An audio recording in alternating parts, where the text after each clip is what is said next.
right, so I just had Ed Latimore on the show. Ed is a best-selling author, a former pro boxer, and a competitive chess player. And just, it was such a dynamic interview. He talks everything from strategy to just really being objective about your future and really just not holding your identity tied to one specific thing. Really powerful messages here. Make sure to check it out here. Let's do this. All right, Ed, how you doing? Welcome to the show. Hey man, thanks for having me. It's a good time. You know, it's funny, man. Like you hear the stereotype about it, or you just kind of hear about it, and then you actually talk to somebody from Jersey, and they really have an accent. Kind of like you don't sound like you're gonna whack me or anything like that, but you sound like you might make me an offer I can't refuse. Well, I see that kind of parallels with my background, right? Because I'm 50% Italian, so my dad's side's 100% Italian, and then my mom's about everything else under the sun. So I just have that little twang probably of what's left there for my dad's side. You see him, and he looks like he's like, you know, he's that prototypical Italian. He's like almost 70, and he's still got the dark hair. Just you look at him, it looks like he's like a Rocky sub-in if you had Rocky. So, but that goes from the dad side right there. So I'll give him the credit, man. But again, psyched to have you on the show. Really fun, and you know, I thought about so many different ways we could go here. But really, when you take in your lessons you learn from a professional boxer, is there something that continues to surprise you on a day or week to week basis that being a pro boxer has prepared you for in your day to day? Well, you know, it's funny when you say it like that. If I'm prepared for it, you know, I'm not really surprised per se. But yeah, I mean, okay, I guess it does in other people because I had to learn through boxing. I had to have success in boxing, not just in the ring, but outside the ring and all the supporting factors. I had to learn to subliminate how I feel to what needed to be done. And then maybe I have a natural leaning towards that. Certainly boxing refined it. But I don't, whenever I see a problem or a difficulty or something that is not favorable, I never think about how it makes me feel or how much I don't like it. My mind immediately goes to how I can solve it. And when I see other people, they're just incapable of it. It's weird. Like I used to think it was a choice, but the older I get now, I think it's a legitimate incapacity or inability to subjugate their feelings and look at what needs to be done and what needs to be taken care of.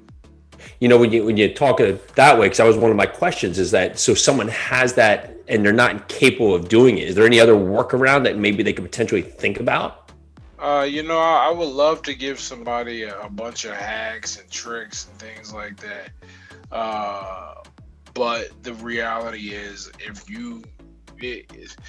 no one makes anything in their life or makes anything of their life by just being excited to do every part of it.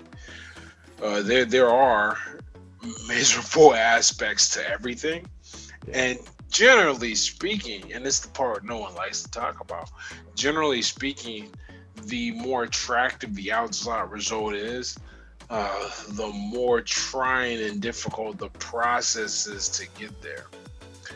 And if you aren't prepared to work through there, you can focus on the outcome. That's not going to sustain you. I'll tell you that right now. You can think about proving somebody wrong or a chip on your shoulder. Okay, that's a little better, but it ain't gonna push you. You need to have all things firing emotionally, and you need to be able to righteously suffer. That's what I call it. You need to be able to go, okay, this is painful, this hurts, but this gets better. I think the people who have an intuitive grasp on this is anyone that's done anything in athletics, and to a higher level, whether it be, you know, they won their local league or they got a scholarship somewhere. Because sports by itself, okay, that's really not fun. I think about something Ray Lewis said. He was talking about his retirement, and he said, you know, I'll give you Sunday for free. You know, I love going out there to play. Yeah. What you're paying me for are the practices, the week, the 2-a-days, the weightlifting, the film session, the training camps. That's what you're paying me for. If I could just go out and play once a week, I'd do it for free, right? Yeah. So anyone that has a real success, sports is kind of where most of us, the farthest most of us go, and then we kind of stop there. But that is a great lesson to this idea, or a great way to, a great example of it. That the only way to do something worthwhile is to be able to go through a lot of pain and difficulty, and people don't like it. They are afraid of it. They try to avoid it, and in doing so, they avoid the best outcomes they probably could have in their life. Yeah, it's crazy. You know, what comes to mind is Usain Bolt. I think was, you know, he's made like $100 million with like 100 seconds of running, but he spent 20 years putting in the work that no one's seen, right? So where is it in society today that those people can't? We just can't see the bigger picture, right? So we see the outcome, and then we don't want to put the work anymore. Where has that become such a? It just seems like a stigma that if it's not easy, we're just not going to do it. Well, I think that's generally speaking always been a condition of humans, and proof of that is that big advances, ones that take us above and beyond what we've known, usually rest on the shoulders of a few individuals, right? It's not like the whole human race collectively figured out mathematics or medicine or something. There was a few people who were like, this is an interesting problem, let me work hard, solve it. Same way with like sports. I mean, that's why most people don't make it to a big level with sports or anything competitive. It's always been an issue. What's occurring now is that the marketing has never been easier to achieve without a solid product. You can sit and scroll your IG all day. You can see pictures of people's vacation or the things they rented or they're temporarily abiding in.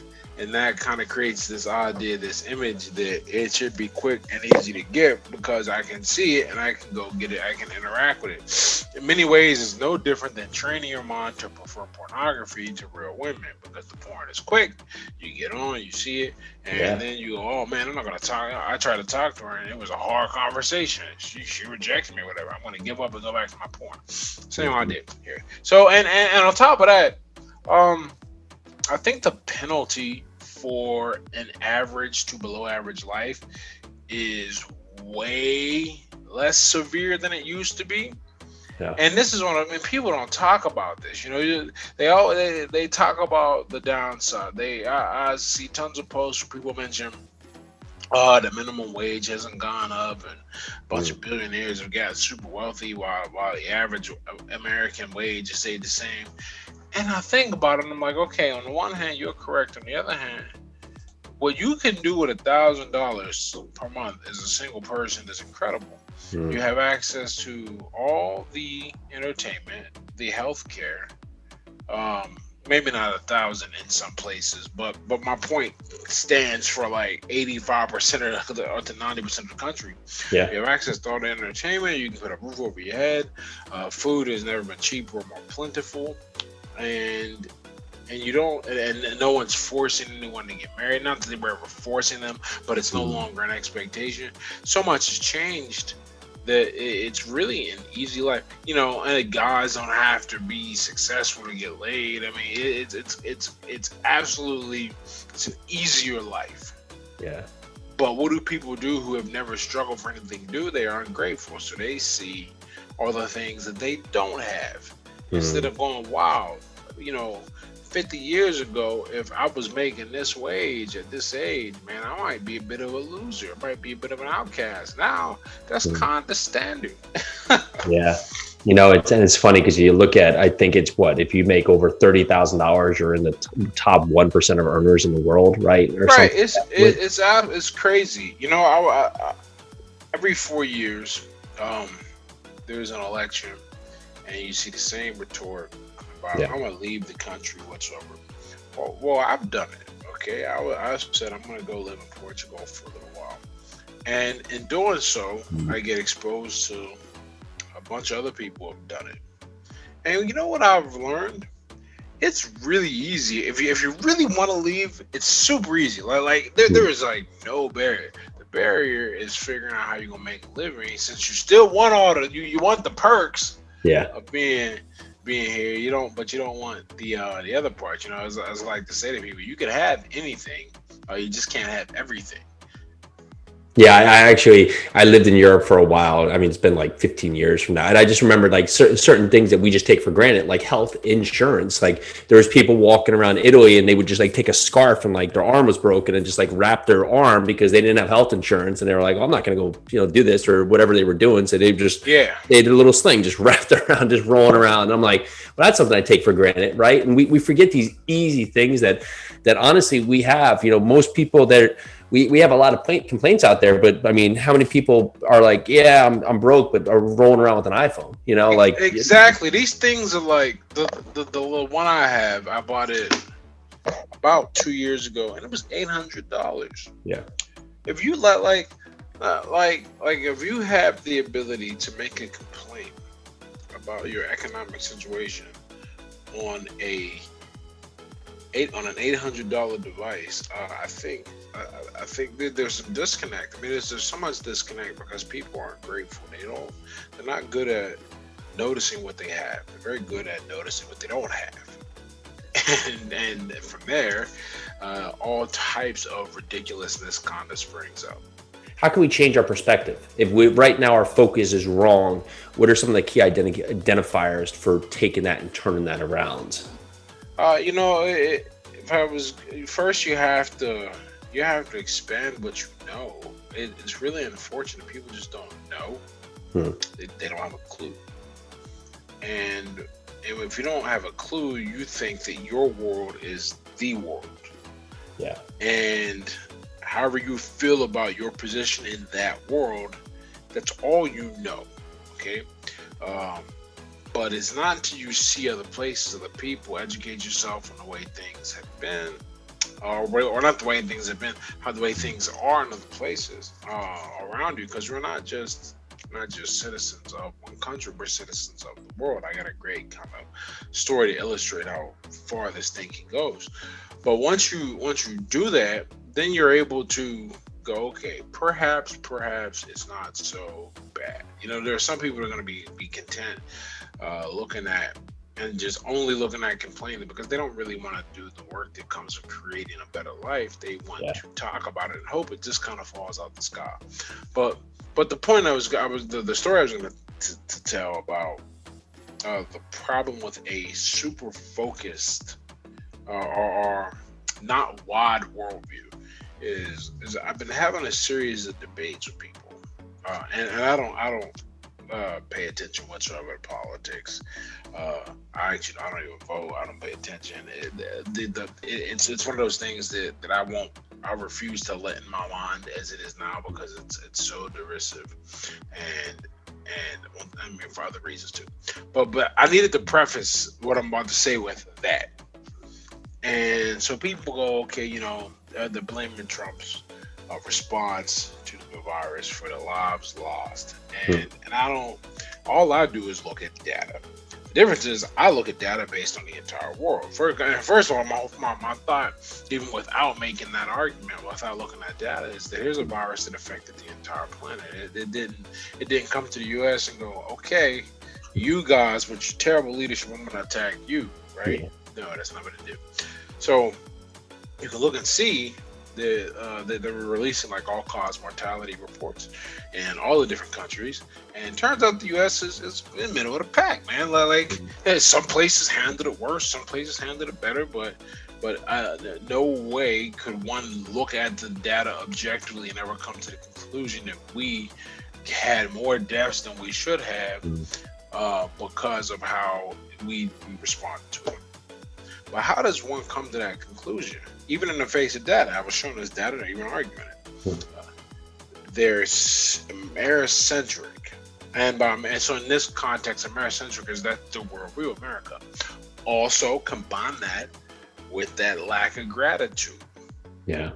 They're like, okay, rather than see we live in a country where we can actually have an election and we ain't all got to vote. Like, I didn't even know that was a thing until recently. There's some places where like you have to vote, but in America not. So we're focusing, they're focusing on what happened with the leader we have, because people naturally look at what's wrong more so than they're able to look at what's right. That is a trained skill. Gratitude is a trained skill. Our natural state is to kind of be a little entitled, right? Mhm. To notice what's missing. It takes training to develop our ability to be grateful and to think about what we do have and to stay focused on that in the midst of everything going on. Yeah, and so many times that we can fall really in a serious trap where, like just like your day, right? You have a great day, but you have one thing that happens that's bad, and it may be minor or major, and you'll put all your energy in that, let it just suck you in, right? Or just something that will just wear on you. And the second you can say, okay, if I turn my energy, right? Because I mean, we could agree, sure. This virus, could it have been handled better? Sure. Could it have been handled worse? Sure. Always. Every scenario could always have a different side, Yes. which could be better or worse. And we can always agree on that. But so many times we just want to say, okay, it was handled bad or it was handled good. And there can't be a between. But when we put all of our energy into bad things, we manifest more. And that kind of leads into our confidence not being there, because we're constantly looking for ways to not only look at scenarios poorly, but also look at our own self and just pick apart our own self, and it hurts our confidence. So, in that sense, what do you do when you talk to people and you help people really focus on growing themselves and growing their confidence? What do you work on with them? I'm a very practical person. To take on. I try to give advice that is easily implemented and has a quick result. Because if you can get a person to see a quick result, they're more likely to trust what you continue to say. Yeah. And the quick result doesn't need to be the most important thing they need to work on, but they need to see that change is possible. That's what bothers a lot of people initially, that change is impossible, change is worth it. If you can demonstrate that, you convert somebody pretty quickly. Okay, and the best way to do that, I found, is to get a person to focus on changing their physical appearance, getting them to work on how they present themselves to the world. Sometimes that's adding muscle, sometimes that's losing body fat, sometimes that's changing style. Now, either way, you want to change how you make an impact on the world, because what that's going to do, that's going to give immediate feedback. People are going to notice, people want to look. You can look and see, you can look and you can experience it. So you get the external feedback and you get the internal evaluation, and you're able to go, wow, okay, I made this change, and this is doing something I was not doing before. I see this as possible. I'm sure. I read this correlation tons of times. That there's a correlation. There's a lot of positive benefits with lifting weights, but one of those is you're just more resilient. And I think the reason why is that you're able to look and see, okay, I got to change this with this concerted effort, and that, even though that is just in one realm, physical fitness, that spills over into your consciousness in general about how you look at problems. Yeah, and I correct me if I'm wrong here, but I would think in boxing, it's that same kind of resiliency that builds in there. That if you keep doing one thing and that one thing keeps literally pushing you to get punched in the face every time, you either do not have the resilience and you move out, or you start learning that lesson, saying, okay, if I want to be resilient and sustain here, my mental track better understand that if I keep doing that one move, I'm going to keep getting punched in the face. Exactly. And that's what I really enjoy about boxing. Is there's a very fast and effective negative feedback mechanism. You don't tend to make the same mistake too long. Either you'll stop making that mistake, or you'll stop boxing. And there's rarely can you go, especially the more egregious mistakes, you just don't go far. They're too easily exploitable. Like let's use a crazy example. Say a guy keeps his hands too low. Okay, well, he's going, he might be able to get away with it for a little while, but you're gonna fight somebody eventually in your development as an amateur or professional, and they're just gonna chop you apart. And you're gonna be like, okay, maybe you go to the drawing board, or you have the resources around you to let you know this is what you did wrong. But if you don't, you're gonna go back out there and suffer a similar fate once you reach that point again. And if you're not learning, you'll take too much damage. You you won't be able to continue. Hey guys, again, thank you so much for taking the time to listen to our show. And if you love what you see, and I know you do, please rate, review, and subscribe. It would mean so much to us. Yeah, it absolutely means the world to us, helps us get out to a wider audience, really just capture more people that we can help here with this show. Again, if you're getting value, check us out. Thank you again. So grateful to you. You know, as a boxer, you're out there on an island, right? So you're basically out there one-on-one. How do you gauge how to take constructive criticism to build yourself in? Because at a certain point, you have to have your own confidence, right? Because you're the one out there on the island, but you also have to trust that you're taking the right feedback from your sources. And I guess maybe this is lying into, being an entrepreneur and being others, where sometimes you're out on your own island doing your thing, and you sometimes get secluded in your mind to what you are doing because you're so close to it that you think you potentially may know it better. But there's always someone who could give you good feedback as long as you're willing to cut through the noise. The best way to deal with that, and I think this is across all disciplines, you need to surround yourself with people who know what they're talking about. And boxing is really interesting in this regard because there's no governing body that says you can be a coach, you can't. If you never had any boxing experience, let's say I don't know if you have or haven't, but let's say you have no boxing experience, you put a towel over your shoulder, grab a bucket, open a gym, and put a ring in there, and all of a sudden people are going to by default look at you in a position of leadership. And you know what? This hasn't really changed with the internet, where it's easy to spill people out. If anything, it's gotten worse because of YouTube and people putting out these awful tutorials. And the masses, something looks good or looks fancy or is well produced, they tend to give it more credence. That's just the halo effect used insidiously. But the guys who know will recognize and believe this is nonsense.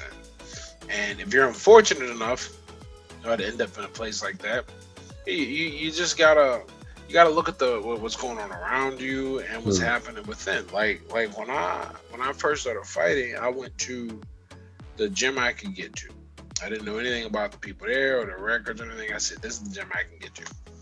So I went there, trained, gradually learned where the inadequacies were in the education, and sought out ways to remedy that. And I just kept that up. But I was able to do that because I wanted to be better. I wanted to improve. I wanted to learn. A lot of people in the same situation perhaps would stay out of loyalty or whatever. And for me, the loyalty was to myself and my ability to get better. And you just end up, you graduate. I mean, you're not going to stay. There will come a point when whether it's because, you and the coach ain't vibing, or you don't think he's identifying what's wrong and not fixing it. Fighters change coaches all the time. The problem is, no one really knows everything. There are guys that know a lot more than other people and who are a lot better teachers. But if you're not around, if they don't have a way to demonstrate that, that's half the problem. Like, they should have a body of work or whatever. But the fighter at the same time is also seeing things and knows things, but he has his feeling, and the coach has his perspective. And the challenge is getting both of those things to align. I think about little things that I had to learn over time, like how to put my hips behind a punch. It's very difficult to teach. Got it. But it's vital. You know what I mean? Because if you can put your hips behind a punch, you can maintain maximum balance and deliver maximum power. Interesting. As fast as you can, too. Or maximum force as fast as you can. But you got to do that. You got to hit your hips. But that's hard to teach because that's internal. Your hips aren't hanging out. I can't show you how to move your arms and do it. It's hard, right?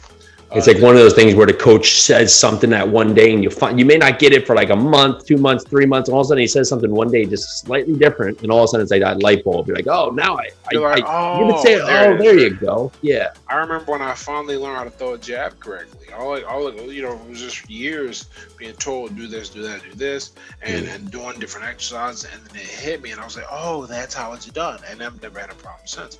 But a good coach is gonna have as small of a divergence between what you feel and what he observes as possible. And that's only possible through experience and the gift of teaching. Because teaching is a skill, man. People don't realize that. Just because you know a thing, that means you can teach it. To be a good teacher, you have to remember what it's like to not know. You have to have patience as they're learning.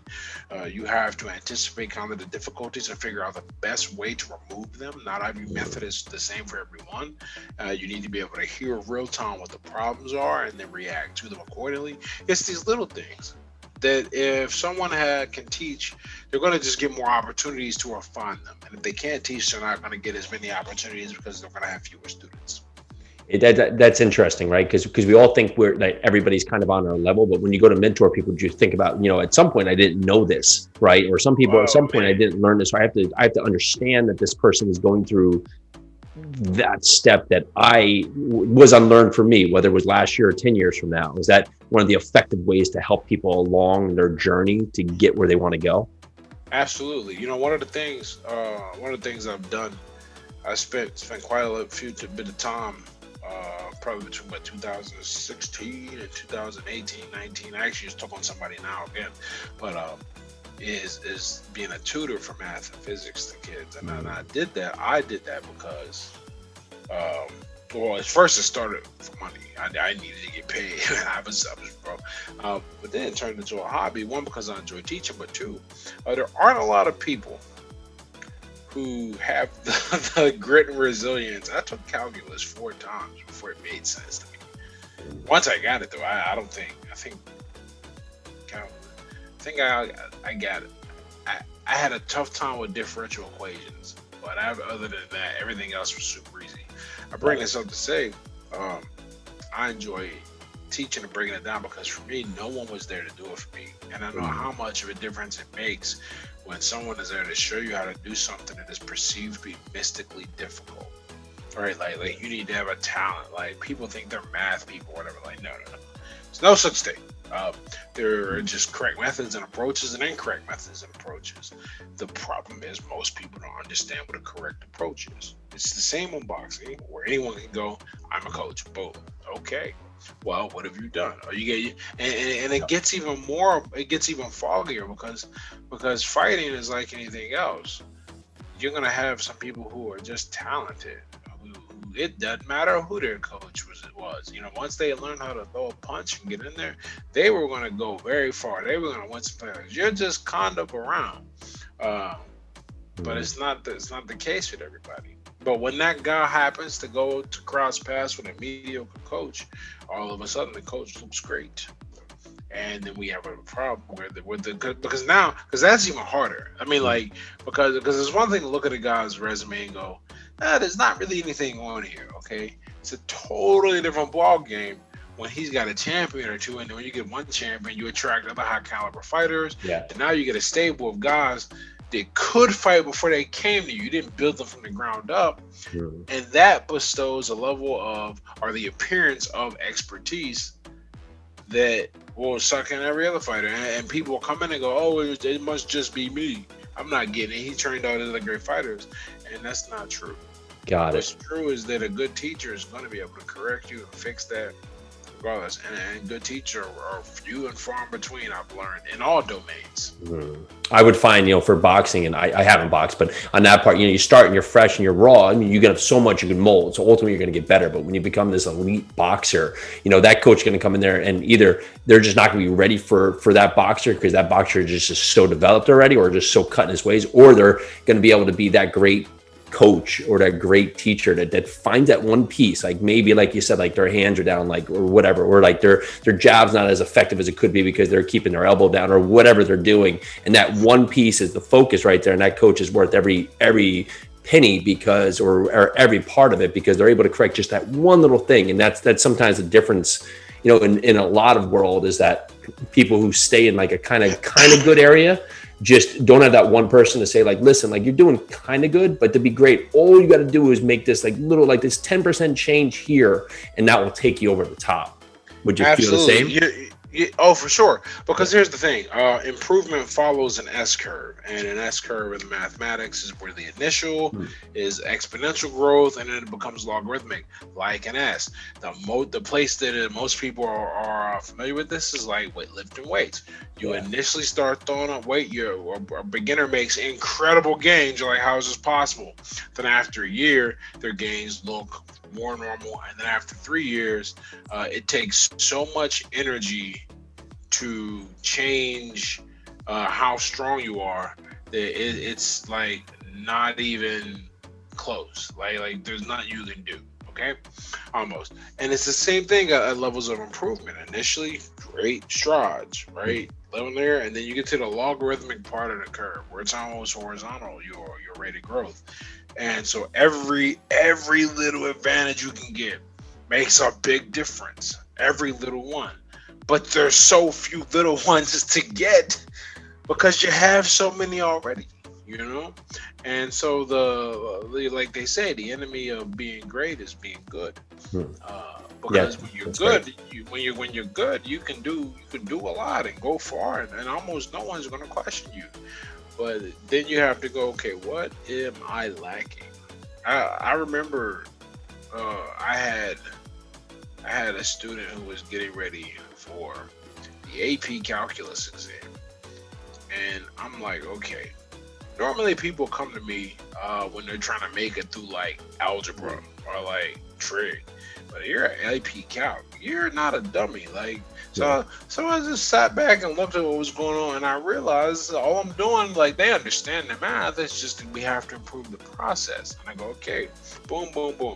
Let's do this. My chess coach is a similar philosophy. He's an international master, which is a very strong rating. But he regularly coaches grandmasters who are rated higher. But why? He's got the gift of teaching. Plus the difference between I am and a GM. I mean, like it's a difference. Like the GM should win like 60% of the time. But it's not. But that's what sharp play, right? Hmm. But he's able to sit down and look and go, okay, we need to make little tweaks here, more aggressive moves here, better defense there, all those kind of things. Come together. And so when you're talking about taking somebody from a good place to a great one, it's hard. It's not hard. It's just a different approach than there is taking for someone from a novice or neophyte level and getting them to an intermediate point. Tell me the correlation between chess and boxing. I have some ideas in my mind, but I'd love to hear from you how they correlate. Oh man, so there's the general and the specific. So generally speaking, two competitive arenas, lone competition, one man against the other, um, The where top there top two or one specific things that come to mind. strategy, Yeah. strategy that sets up tactical opportunities, and then good tactics set up strategic opportunities. You know, if I'm jabbing your head off all night, um, then you are worried, man, because Hmm. I'm able to get through, and you're probably going to try and cheat just a little bit to defend that punch, which is going to Right. give me just a little bit of room to really start lighting up your body. Because you cheat a little, so you can't get there as quick, and I can go there. Interesting. And plus, it's not like my jab disappeared. Yeah. You got to worry about it. I'm going to be able to change, okay, right? And what does that do? That sets me up to strategically attack your body and wear you down Hmm. and remove your wind. If you are a counter-attacking puncher or a counter-attacking fighter, and it's okay, that means I have to take a bunch of high probability but low damage shots. I'm probably going to be jabbing at your body, but while I'm doing this, I'm thinking, let me push you to the rope so I can remove your dimensions of movement, and then I can start really well and scoring. All right. That is a case of a strategic idea setting up a tactical one. And the first one was a tactical setting up a strategic one. You see the same thing in chess. Or for example, if I notice that you have not castled, your king is still in the center, strategically, I go, okay, I need to attack the center. Okay. Now, all of my tactics, because that weakness exists in your camp, all of my tactics are going to be centered around clearing out the files, for example. Got Trying it. to open up a file, and make my pieces more active so they can quickly get there before you escape off to the flanks, right? But let's say on another instance, that's a strategy setting up the tactics, right? But the tactics that set up a strategy, perhaps I spot one and I knock off one of your minor pieces for nothing. But like a third, you get a pawn, I get a knight. Okay, well now, or I get a pawn. Here's better. You get a pawn and I get a bishop.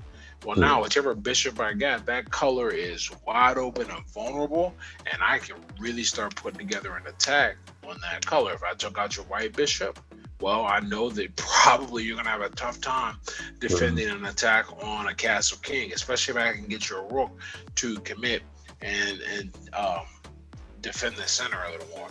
So what I'm laying, that's really the biggest similarity, is that in both the good tactics, our good tactics flow from strategically sound positions, but strategically sound positions really set up tactics, or rather, good tactics can set up strategically sound positions. So you've been able to navigate through a number of successful careers, right? And so many times people in any field, whether it could be Betty, the office admin, get stuck that that's their identity, and they, even though if they don't like it, or they just can never break away from it. So if Betty loses her job, she has a hard time finding her identity because it gets wrapped up. And especially when you have so much success and you become a pro boxer, and that's really what you've been set up to do. How did you use that and some of the tactics you do today to be able to transition successfully into other things without getting stuck with the I guess I'll call it identity crisis, for lack of a better word there. Right. But because I never made anything I do my identity. Your identity is or what you learn from the experiences, not the experiences themselves. So I was never like, I'm a boxer, right? I always said I'll box. I mean, I don't think at one point ever referred to myself as a boxer any more than I say I'm a writer. I mean, I write. Okay. I try not to ever let anything I'm doing in the external world define me internally. So it's easy to discard a title for a new one, and vice versa, right? Pick up a new one for an old one, and if need be, just shed it entirely, or pick up a new one out of nowhere. Because at the end of the day, I'm me. I mean, and I reference kind of how I learned to have a conversation with people. When you learn conversation is not the easiest thing for a lot of people to work on. When you learn conversation, your goal is to get a person to feel comfortable enough to talk with you. And you accomplish that by not talking at them. And the best way to talk at somebody, one of the words, is to tell them stuff about you. Instead, what do we say? Discovery trumps disclosure. If you let a person discover who you are, and the best way to do that, they can't discover if I leave. Well, I am a scientist. I am a boxer. I am a teacher. Like no. We just talk, chop it up, make small talk. Like when I got on a call, we were talking about the weather. Instead of just mentioning the weather is nice, that's boring. No, I reference it with some other stuff that I picked up along the way, referencing global warming to a degree, kind of the impending doom.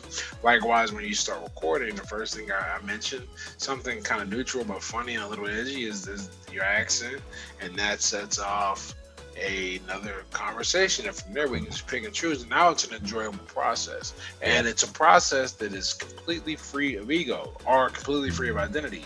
Because I'm focusing on the connection with people, and I think that's why I never had a problem shedding or not even taking on the identity, because I'm looking to connect and build, and I don't get anything from saying I am this person with people I don't know. Yeah, and I love that, man. And so just in wrapping up here, I mean that message is so powerful, because so many times we have our view, and we go to have our conversation, but our conversation becomes our view, right? Because we don't want to listen, right? And even if you massively don't agree with the other person, how does your argument get stronger? Understand what the other person is saying, so you can have a better response to it, right? Because you just never hear from the other person. It's so great. I was just talking about this today. I made a post on Facebook. Once again, not political. I found the strategy of it legitimately interesting, and I'm sure that's the strategist in me. But the outcomes, I don't really care a thing about. One of the things I said, people are having a hard time. The Trump supporters are having a hard time with the glaring probability that he'll lose for the exact same reason that in 2016, people who were against him couldn't understand how he won. Yeah. And that stems from our inability to widen our view of reality. We see things this way, and then we get that reinforced by everyone we talk to who happens to share the same view. And it's even worse now, because now people, and no one is civil about anything anymore. So no one really mentions what they think or feel. So you can't have these combos. So your worldview, if for no other reason than it's not challenged by an opposing one, grows in scope. And you think everything you see is that way. So when you encounter something that does not agree, you invent a narrative to explain it. And this is classic. You're watching it right now. You're watching people come up with every reason why the election is a fraud, and there's all of that's going on. And the reality is, you get a polarizing character, you're gonna get a polarizing result. To me, it is. I said a year ago, I said, watch, it'll either be the highest turnout on voters or the lowest turnout, and it ain't gonna be one or the other. Either people are fed up, or they're fed up and it's one way, and they're gonna show that one way or the other. Right? And that's just watching humans, because what I refuse to do, no matter what, and the older I get, the more this becomes important to me, despite the conflicts that it may lead to. I refuse to ever let my worldview get collapsed by what's popular. Like it'll never happen to me, because I value clear sight. I won't say true, because in this sense I don't think that there's any such thing as truth, only majority perspective. But I refuse to collapse on a majority perspective just because a lot of people think it, any more than I'll just go with something to be contrary. I try to step back, be objective, look at the facts, and come up with a conclusion or an evaluation. And if it doesn't require me to invest myself emotionally, I won't, because that's how I can see and make the best. Like, that's what's worked for me in my life. Yeah. And I'm very happy with my life, and I'm very happy with my ability to kind of evaluate problems. So there's no reason to change it for me. Wise words, Ed, man. Thank you so much for coming on. So for everyone listening who wants to learn more, I of course connected with you on Instagram. So that best place to find you, or where's the best place they can go? I'm everywhere under the same name. I'm Ed Latimore. Yep. EdLatimore.com is my website. Ed Latimore is my Twitter handle. Ed Latimore is my Instagram handle. Yep. Ed Latimore is my Facebook. Those are the places where I live on the internet. And if you want to come through and check out the writings or sign up to my newsletter, great newsletter. You got a great newsletter over there at edlatimore.com right there. So awesome, man. Thank you, man. Thanks so much for coming on. This has been great. Hey, no problem, man. Thank you for having me.